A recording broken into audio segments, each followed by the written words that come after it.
The following video was originally posted by Mr. Dapperton. Stay tuned afterwards for a message from my 2 cents. Let's do this. Once upon a time, there was a land that was happy and prosperous. It had a great education system, safe streets, and jobs for everyone. Just to point out, the time period mentioned are the years immediately following World War II, namely the 50s, 60s, and 70s. There were a few poor people and a few rich people. Most were in the middle. The people of this land paid for their good life by investing in their future together. They called this paying taxes. Everyone paid what they could afford. The poor people paid a little, the people in the middle paid a middling amount, and the rich people, 1% of everyone, paid more than the others. Just about everyone thought that this was best. That is very dependent upon your view of a little and a lot. Paying 50% or more on the money you make over a certain amount is beyond ludicrous. But over time, rich people decided they weren't rich enough. The tax rate was 91%. Wouldn't you gripe if the government took over 90% of the money you were making? So they came up with ways to get richer. The first way was through tax cuts. They didn't mind if this meant fewer services for everyone. It's worth noting that during this period, government spending increased dramatically. Johnson's Great Society and the creation of programs like Medicaid, Medicare, and other welfare programs increased spending and were essentially a wealth transfer from the rich to the poor. And despite this, poverty rate has not decreased since the implementation of the programs. If anything, it actually halted the downward trend which existed prior to their creation. They said, why should I care about other non-rich people? I can hire teachers, safety, waste disposal people to work for me for less money than taxes cost. If it costs less than taxes, why would we give the money to the government first? Hell, for the people who do send their children to private schools, they actually pay twice since they still have to pay for public schools. And then I can keep the rest of my taxes for me. Oh, the horror. Someone wants to keep their own earnings. That's so selfish. It's selfish to want to keep your own money, but it's not selfish to want to take other people's money. The second way rich people got richer was through tax loopholes. These are laws that allow people to avoid paying taxes, with the idea that it's beneficial for other people too. Loopholes don't prevent people from paying taxes. It's an area in which people don't have to pay, such as not paying taxes on business expenditures. If this group didn't pay. The third way rich people got richer was to pay no taxes at all. This is called tax evasion. Oh, come on. Tax evasion is illegal. If they were caught and the government could prove it, they would be punished. Of course, if all the people did this, everything would fall apart. This is a gross assumption based on the idea that the things that the government does can only be accomplished by them. But rich people and giant companies they owned figured no one would notice. This is illegal, but many did it anyway. And so it went. Here they are discussing companies who make a profit overseas, such as Apple. These companies refuse to bring the profit back into the U.S. because the U.S. taxes it, despite the fact that it wasn't earned here. The U.S. is one of the very few countries who do this.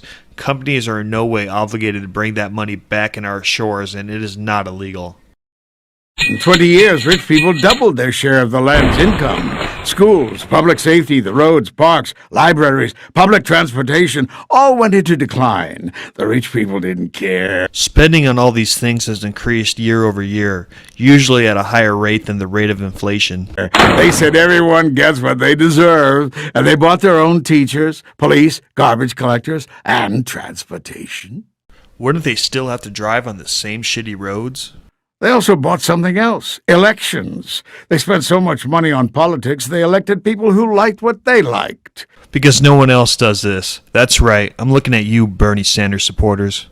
More tax cuts for the rich and big businesses, and fewer schools, road repairs, police, firefighters, and nurses for everyone else. Again, spending has increased every year, and even with the tax cuts, income taxes have made up roughly the same percentage of GDP since the 1940s.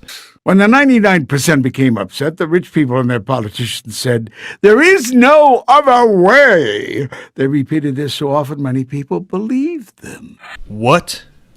Meanwhile, instead of investing in things that most people could use, and instead of providing jobs that paid people well like they used to, rich people found they could make more money on Wall Street. Wall Street is a place where money makes money.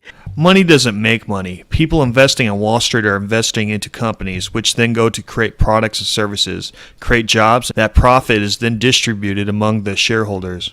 Here, the 1% made money so fast that they devoted more and more money to it. They took some of that money and sent it far away, where workers had no rights to produce things that workers used to produce here. So right after World War II, the only manufacturing center in the world was the U.S., so every other country had to buy our products. However, after 30 years or so, other countries had built back up and competed for investments by having fewer regulations and offering fewer employment perks. The labor was cheaper, which allowed companies to sell a cheaper product. When ordinary people wondered why rich people needed so much money, the 1% said, "Don't worry, this is good for you too, Quality of life in the U.S. has exploded in the last 30 years. because it will trickle down from us to you." Trickle-down economics has never existed, and no economist has ever claimed that it did. Someday you'll be rich, and then the rules we made for us will be your rules too. Some people weren't so sure about this, so the rich people bought newspapers and TV and radio stations and internet companies and paid them to repeat over and over, "Someday you will be rich too. There is no alternative." Soon you could hear people saying, "There is no other way. Someday we'll be rich."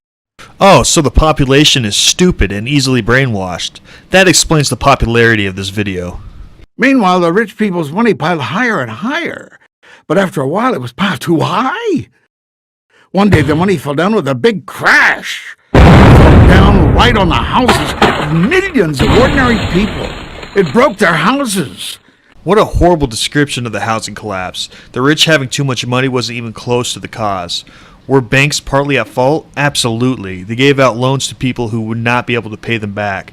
Why did they do this? Because two government-run banks, Freddie Mac and Fannie Mae, went, "We will back up these loans if they go bad." Surprise, surprise, the government is mostly to blame. This was caused by the Community Reinvestment Act, along with complex web of other factors. But it was government law that caused the problem. Then more money towers fell down.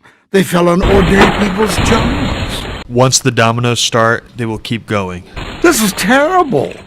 Everyone was scared. How did this happen? The government said, "We have to fix this." Of course they did. They were so used to rich people being rich, they immediately started printing money and giving it to rich people. They gave it to the banks, not to the rich. However, I agree this shouldn't have happened. But they didn't give any to the ordinary people whose houses and jobs were broken by the crash. Those people said, "You gave the rich people money to replace their money that got lost in the crash. Why aren't you giving us any to fix our houses Because the government fails at fixing things. and our jobs? They got broken in the crash too." The government had no answer.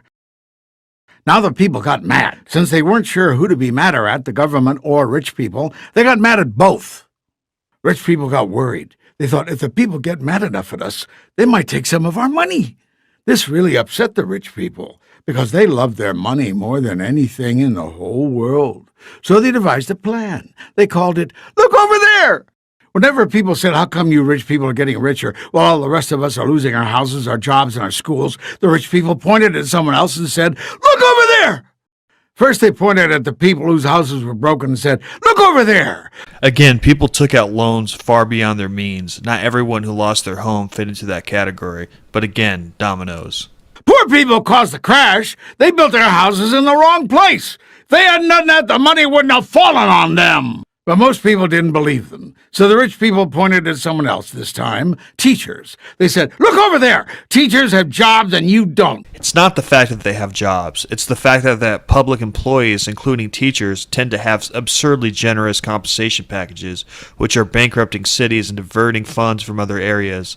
One only needs to look at Chicago and Detroit to see the case studies of that issue. No one can ever fire them, and lots of teachers are bad. The schools are failing. Teachers are the reason. Bad teachers. Bad teachers. It isn't just teachers, but public schools have no competition. This creates no incentive to improve practices, which compared to other countries, such as Japan, are lackluster at best. Most people didn't believe this. They remembered the problem was the crash, not bad teachers. And yet, the rich get all the blame, despite the government's involvement. The rich people realized it might be safer for them if someone else pointed their fingers. So they took some of their money, and even though it was just a little bit of their money, it was a lot of money since they had so much. They helped more people get elected.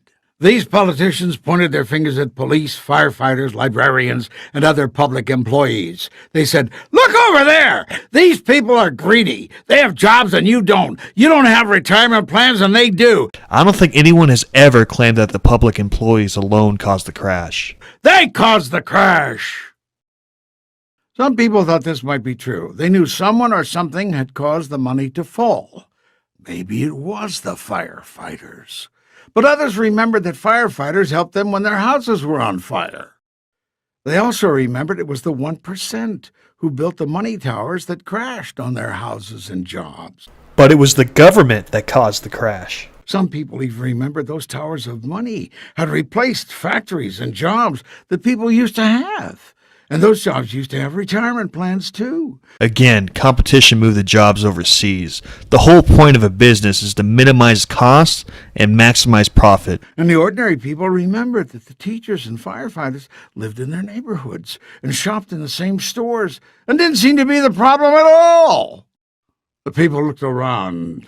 They saw too many students in their classrooms. The U.S. spends 4 times the OECD average per student and twice as much as Japan, with worse results. They saw their roads filling with holes. Most of the funding for roads is from taxes on gasoline. Oddly enough, the government gets more money per gallon of gasoline sold than the company does. They saw when they needed help, it took longer to arrive. People began to say, maybe rich people have too much money now. And maybe our problems have something to do with the 1% not paying their fair share of tax. In 2010, according to the Congressional Budget Office, the 1% paid 24% of income taxes. You heard right. The 1% is paying 20% of your taxes.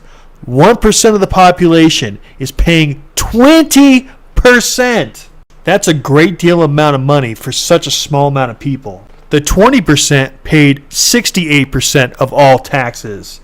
That's right, the top 20% richest people in the world pay 70% of your taxes. That small amount of people pay 70%. And the bottom 40% only paid 4.2% of income taxes. Those rich people aren't paying any taxes at all, am I right, guys?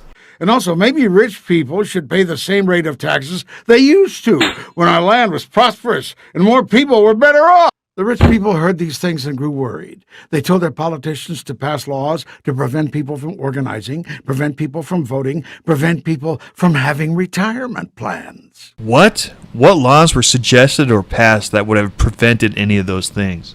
But now the people understood the problem. It was rich people who crashed the money onto their houses and jobs.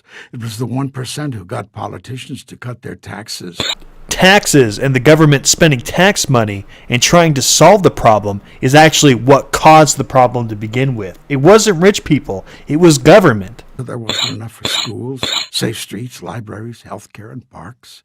And it was rich people blaming everyone but themselves for what had happened. The funny thing is, the rich people were actually pointing their fingers at the actual problem. I can't stress enough how it was big regulation and big government that caused the crash to begin with. And we have a question. Is there no alternative? Or can the people of this land do something to live happily ever after? This video, which claims the rich are trying to scapegoat others, was clearly created to scapegoat the rich. Hypocrites much? If you like this video, please smash that freaking like button and also smash that subscribe button too. And I'll catch you on the next episode. Hello everyone, this is My Two Cents. A couple weeks ago, I made a video reporting that the Liberty Network, the ANCAP channel run by Mr. Dapperton that I was a regular contributor to, was under attack. It had received several strikes that were totally bogus. Now, fortunately, at the time, one of the strikes did get removed, and it looked like the channel was going to be okay. But in the past few days, several more strikes came down, some of them on videos that had been up for more than a year, and faster than Mr. Dapperton could appeal them. And as a result, the Liberty Network was deleted as of yesterday. And it doesn't appear that he's going to be able to appeal the decision to have the channel terminated. So that being said, I chose to make today's video a mirror of one of his older videos in an effort to help preserve his content here on YouTube. But if you have not yet, please be sure to subscribe to his backup channel and to both of us on BitChute. Links will be in the description. It's becoming clear that our days on YouTube are numbered. Sooner or later, they are going to censor everyone that has right-wing opinions, and we're going to have to make a go of it on a new platform, which is going to be BitChute for now. So thank you all for your continued support. Please subscribe, links below, and that is my 2 cents. Take it for what it's worth. Thanks everyone for watching. If you liked this video, please hit like and subscribe.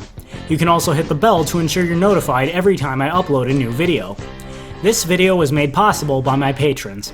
If anyone else would like to donate and help ensure that I have the time and resources to keep putting out content, for just $1 a month on Patreon or Maker Support, you'll have your name listed in the end credits of every video and the link to one of your social media platforms listed in the description.